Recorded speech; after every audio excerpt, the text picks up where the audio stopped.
এখন যদি শুধু নবী আসতেন, কেতাব দেওয়া না হতো, তাহলে জনগণ নবীকেই আল্লাহ বানায় ফেলতো। ঈসা আলাইহিস সালাম রে আল্লাহ বানাইছে না, তারা আল্লাহর ছেলে বানাইছে না। ওয়াকালাতিন নাসারাল মাসীহ ইবনুল্লাহ, খ্রিস্টানেরা বলে মসিহ হচ্ছে আল্লাহর পুত্র, বলে নাউজুবিল্লাহ। ইহুদিরা কম যায় নাই, তারা কি বলেছে? ওয়াকালাতিল ইয়াহুদু উযাইরুন ইবনুল্লাহ, ইহুদিরা বলেছে উযাইর হচ্ছে আল্লাহর পুত্র, বলেন নাউজুবিল্লাহ। এখন দুই দলে ঝগড়া লেগে গেল, ওরা বলে আমাদেরটা ঠিক, এরা কয় আমাদেরটা ঠিক।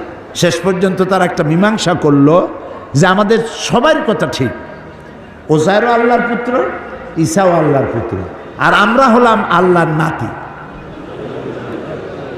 নাহনু আবনাউল্লাহ, আমরাও আল্লাহর নাতিপুতি, এবং আল্লাহ আমাদেরকে অত্যন্ত ভালোবাসেন। আমরা যত মদ খাই আর যত পাপ করি না কেন, কিয়ামতের দিন আল্লাহ আমাদেরকে জাহান্নামে দিবেন না। যদি কোনো বেশি গুনার কারণে জাহান্নামে তিনি যদি দেনও, লান তামাসসানান নার ইল্লা আইয়ামান মাদুদা, যদি আল্লাহ আমাদেরকে জাহান্নামে ফেলেনও, তো কোনো রকম করে এইভাবে একটু জাহান্নামে থুইয়া একটা স্যাক দিয়ে উঠাই নিয়ে আসবে, বেশি সময় আমাকে দোজখে ভালায় রাখবে না। তাহলে আল্লাহ তাআলা আমাদের প্রতি ইহসান করেছেন, একদিকে দিয়েছেন নবী, আর একদিকে দিয়েছেন কিতাব।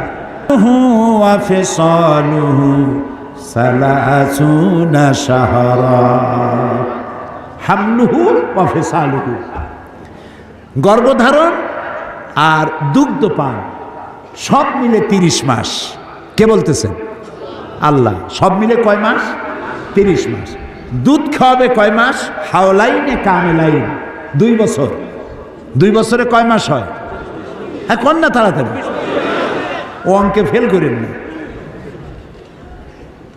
2 বছরে 24 মাস। তা আল্লাহ তাআলা আগে কি বলেছেন? ওয়া হামলুহু ওয়া ফিসালুহু সালাসুনা শাহরা, 30 মাস। 30 মাসের 24 মাস গেল দুধ খাওয়াইতে, থাকে কয় মাস? 6 মাস। এই 6 মাস গর্ভ, সর্বনিম্ন গর্ভের বয়স হলো 6 মাস। এটা বিজ্ঞান এখন বলতেছে, আর রাসূলকে দিয়ে আল্লাহ বলেছেন 1500 বছর আগে। পাগলেরা কয় কি? বলে যে মুহাম্মদ সাল্লাল্লাহু আলাইহি সাল্লাম তো মধ্যযুগে আসছে, তখন বিজ্ঞান ছিল না। সেই যুগের কথাগুলি এখন কি মানা যায়? এখন বিজ্ঞানের যুগ। আরে বাবা, তোমার বিজ্ঞান গেছে কদ্দূর? আমি মাঝে মধ্যে বলি বিজ্ঞান গেছে কই? বিজ্ঞান গেছে কেবলমাত্র চাঁদে, মঙ্গল গ্রহে যাইতে পারে নাই। স্পুটনিক পাঠাইছে, আর প্রথম একটা কি পাঠিয়েছিল, নাম কি মনে আছে? হ্যাঁ, পাথফাইন্ডার। হ্যাঁ, এগুলো মনে রাখবেন, কাজে লাগবে, আমাকে অন্তত সাহায্য করতে পারবেন। তো পাথফাইন্ডার গেছে প্রথম, তারপরে স্পুটনিক পাঠাইছে। পৃথিবী থেকে 49 কোটি মাইল দূরে হলো মঙ্গল গ্রহ, 49 কোটি মাইল। সেইখানে গেছে পাথফাইন্ডার। ওটার 6 চাকার একটা গাড়ি, ওজন কম, ভিতরে ক্যামেরা আছে। ওটা গিয়া নামলো, নামার পরে সেখানে বসে সে ছবি উঠাচ্ছে মঙ্গল গ্রহে, আর ছবিগুলিকে ট্রান্সমিট করছে ওয়াশিংটনে অথবা হিউস্টনে, নাসায়। হিউস্টন ইউনিভার্সিটিতে আমি প্রোগ্রাম করেছি, এবং হিউস্টন ইউনিভার্সিটির কাছেই হলো মহাশূন্য গবেষণাগার। নীল আর্মস্ট্রং, মাইকেল কলিন্স যে রকেটে করে চাঁদে প্রথম অবতরণ করছিলেন, সেই রকেটেও আমি উঠছি, এবং ওই চাঁদের মধ্য থেকে তারা মাটি নিয়ে আসছে। সেই মাটি, পাথর, অন্যান্য পদার্থ দূর করে শুধু মাটি একটা বক্সের মধ্যে রেখে তাতে আলু, টমেটো আর ভুট্টা লাগাইছে। এর দ্বারা তারা প্রমাণ করেছে যে ওখানে মাটি আছে। তাই বলে চাঁদে কেউ টমেটোর চাষ করতে পারবে না। এখন বলছে যে এটা লটকে থাকে, এটা ঝুলে থাকে। তারপরে ফাখালাকনা আলাকাতা মুদগাতান, এরপরে এটা রক্তপিণ্ড এবং গোশতপিণ্ডে পরিণত হয়ে যায়। ফাখালাকনাল মুদগাতা ইজামা, এরপরে সেই মুদগা থেকে হাড্ডি তৈরি হয়। হাড্ডি দিয়ে, কচি কচি হাড্ডি দিয়ে বডি ফার্ম, একটা স্ট্রাকচার তৈরি করা হয়, বডির স্ট্রাকচার। এরপরে আল্লাহ বলছেন ফাকাসাউনাল ইযামা লাহমা, এরপরে হাড্ডির উপরে গোশত দিয়ে, চামড়া দিয়ে একটা মানুষের আকৃতি আমি মায়ের পেটে তৈরি করে দেই। তারপরে যখন 6 মাস কি 4 মাস 5 মাস বয়স হয়ে গেল, তখন তার মধ্যে রুহ দিয়ে দিই, প্রাণের সঞ্চার হয়েছে। এখন তার খাবারের প্রয়োজন, সে খাবে কি? তার শ্বাস প্রশ্বাসের ব্যবস্থা করি, খাবে কি? সেজন্য তাকে যেখানে রাখা হয় ওই জায়গাটাকে আল্লাহ তাআলা বলেছেন ফি কারারিম মাকিন, সুরক্ষিত জায়গা, কোনো পলুয়েশন অথবা কোনো রোগের জার এখানে প্রবেশ করার কোনো সুযোগ নাই। খাবে কি? সেজন্য আল্লাহ তাআলা বলছেন ওর নাভির সাথে আর ওর মায়ের নাভির সাথে একটা তার দিয়ে জোড়া লাগায় দেয়, মায়ের মাসিক অসুখকে বন্ধ করে দেয়, ওখান থেকে রক্ত এসে বাচ্চার শরীরকে ডেভেলপ করে, এটাকে আরো বেশি সুন্দর করে সুগঠিত করে। গ্রামে করে কি, পুত্রবধূ অথবা মেয়ে যখন গর্ভবতী হয় তখন শাশুড়িরা বলে এ কম খাও, বেশি খায়ও না, তাহলে ডেলিভারিতে কষ্ট হবে বেশি। তো মারাত্মক ভুল। এখন তো সে একা খায় না, তার খাবার দিয়ে তার বাচ্চাও খায়। এজন্য এই সময় তাকে বেশি ভিটামিনযুক্ত, প্রোটিন সমৃদ্ধ খাদ্য তাকে দিতে হবে, তাহলে সন্তানের বডি ফরমেশন আরো সুন্দর করে সুগঠিত হবে। আল্লাহ তাআলা বলছেন পেটের ভিতরে আস্তে করে বড় হলো, তৈরি করলাম কিভাবে? আল্লাহ তাআলা বলেন আল্লাযী খালাকাকা ফাসাওয়াকা ফাআদালাক ফি আইয়ি সূরাতিন মা শাআ রাক্কাবাক। আল্লাহ তাআলা বলেন আমি সৃষ্টি করলাম, সুন্দর করে আকৃতি দিলাম, ফি আইয়ি সূরাতিন মা শাআ রাক্কাবাক। রাক্কাবা ইউরাক্কিবু তারকিবান, জোড়া জোড়া তৈরি করলাম, অনেকগুলি জোড়া দিলাম, পায়ে জোড়া, হাঁটুতে জোড়া, কোমরে জোড়া, বাহুতে জোড়া, কনুতে জোড়া। এই হাতের মধ্যে 6টা জোড়া আল্লাহ দিয়েছে। এই জোড়াগুলি যদি না দেওয়া হতো তাহলে ক্ষতি কি ছিল?